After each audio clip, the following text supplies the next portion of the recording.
noches, mi nombre es Diana Sigeli Olmos. Voy a exponer el rol y la responsabilidad del estudiante y el docente en la educación virtual.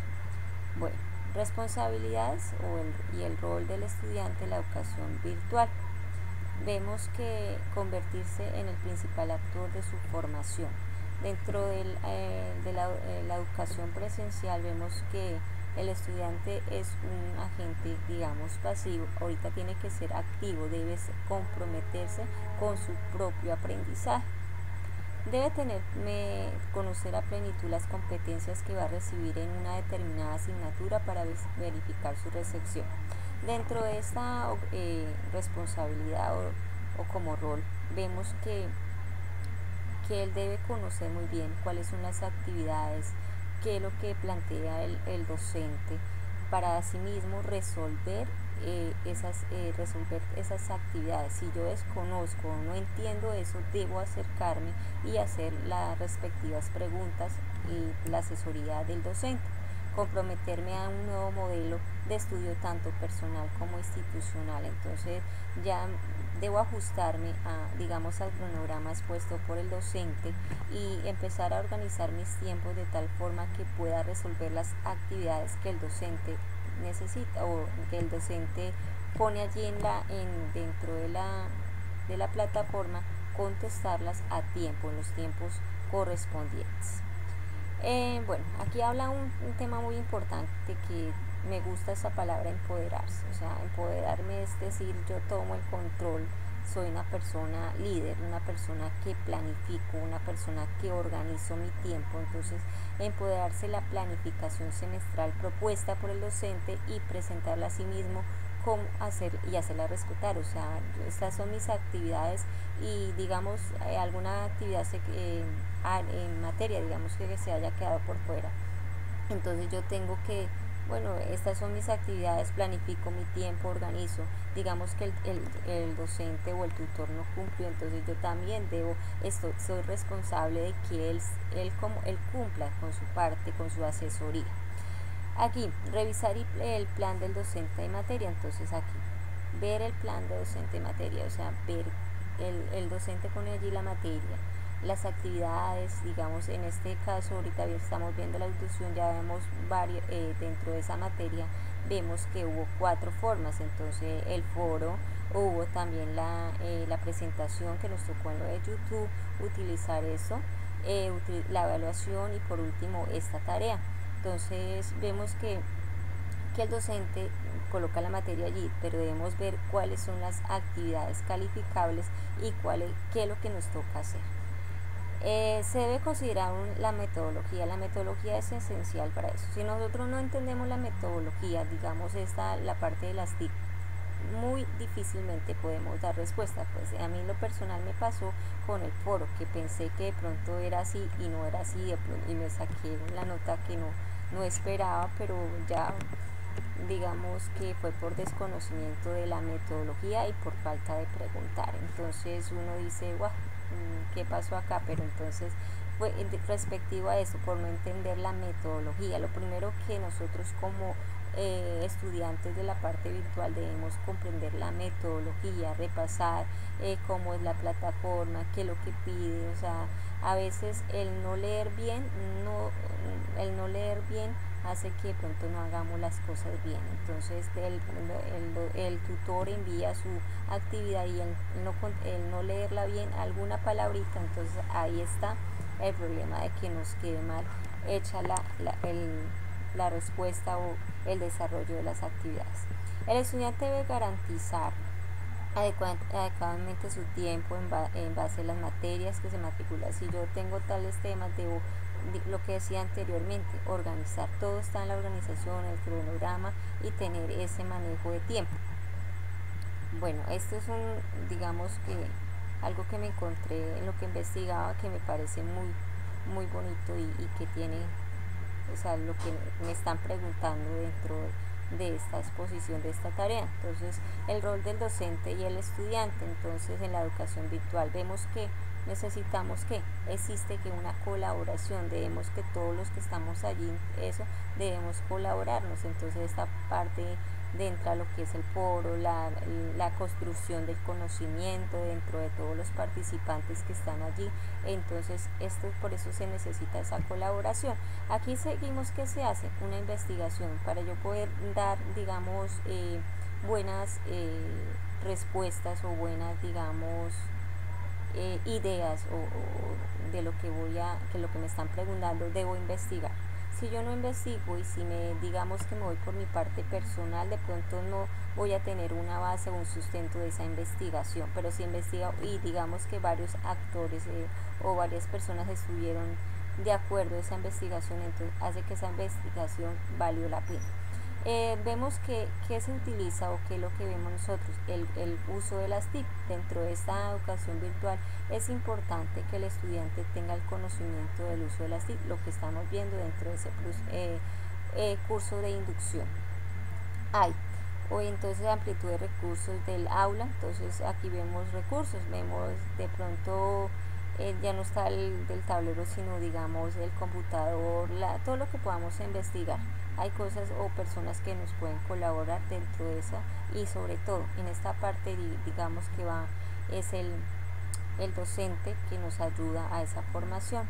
Aquí comunicación bidireccional, entonces las tutorías didácticas. Entonces aquí va como está el docente y está el estudiante, y los dos se están comunicando para que esa construcción de conocimiento, ese aprendizaje sea importante, tenga validez.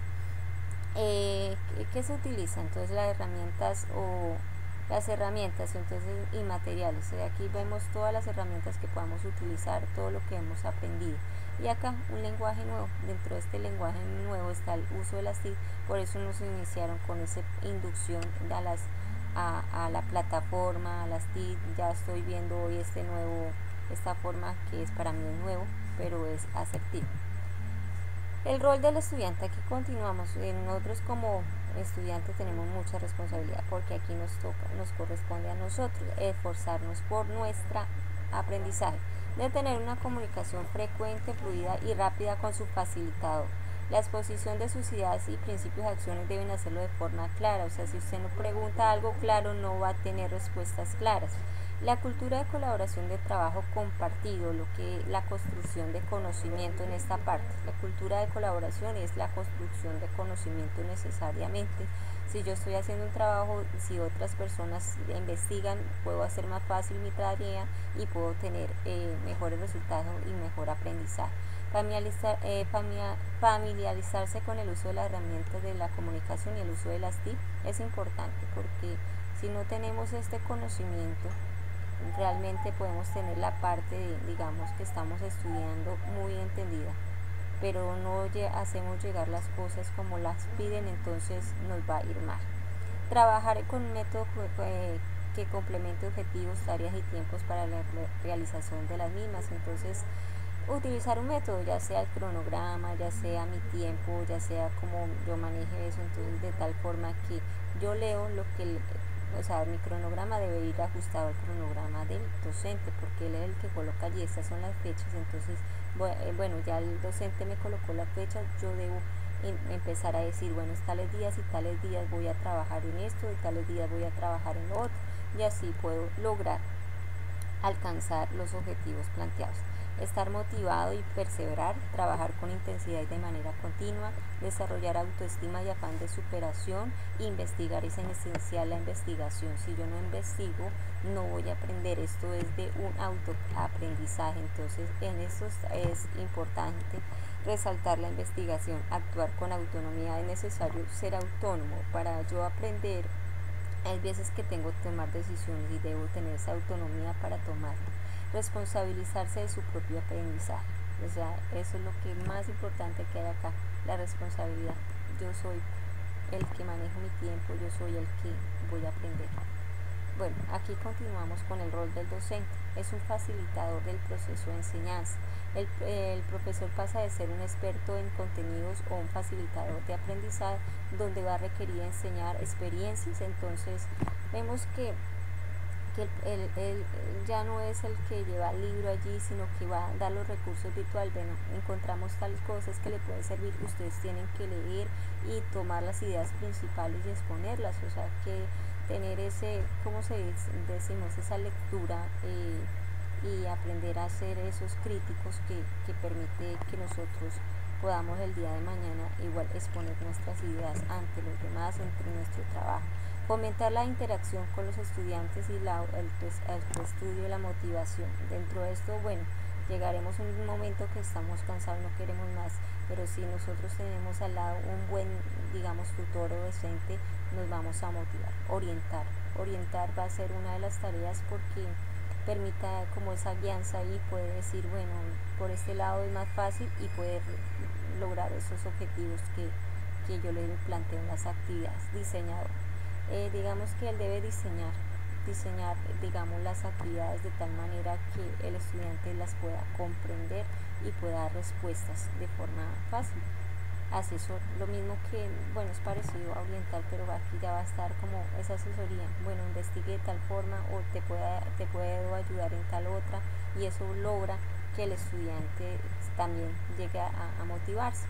Investigador, el docente debe ser investigador, ¿por qué? Porque es necesario que él esté actualizado. Si digamos un docente no está actualizado, muy fácilmente no va a tener como esa igual, digamos, esa relevancia en sus conocimientos. Facilitador de contenidos tecnológico. La parte tecnológica es esencial porque digamos que una persona que está en la parte virtual debe tener un conocimiento amplio en la parte tecnológica. Y organizador y administrador del tiempo. El organizador y el tiempo, entonces él administra su tiempo, así vea estricto, estas son las fechas y así todo en la vida es organizar y administrar, porque si no organizamos nuestro tiempo, nuestras actividades, no vamos a lograrlo, y un docente debe hacerlo para lograr resultados en los estudiantes. ¿Qué espero como estudiante en la educación virtual? Lograr un aprendizaje asertivo. Es difícil con este método, pero no imposible. Aprender sobre las nuevas tecnologías y sacar provecho de ello para mis herramientas, como para mi trabajo. O sea, estoy aprendiendo en el uso de las TIC y es muy bueno, porque eso lo puedo lograr obtener, digamos, extraer para mi trabajo y para enseñarles a mi equipo de trabajo. Lograr despejar mis dudas. Entonces hay muchas cosas que tengo desconocimiento, pero yo sé que con la ayuda del tutor, profesor, puedo lograr alcanzar y obtener un conocimiento y herramientas. ¿Para qué? Para mi vida, para mi trabajo, para mi estudio y para seguir aprendiendo. Entonces, para mí es esencial la educación virtual, porque permite que, digamos, que los que están lejos puedan llegar a alcanzar llegar digamos, a esa educación que veíamos antes imposible, lograr ese conocimiento. Y muy bueno este tema, aprendí mucho, investigué. Entonces, muchas gracias, profesor. Espero que haya quedado muy bien mi exposición.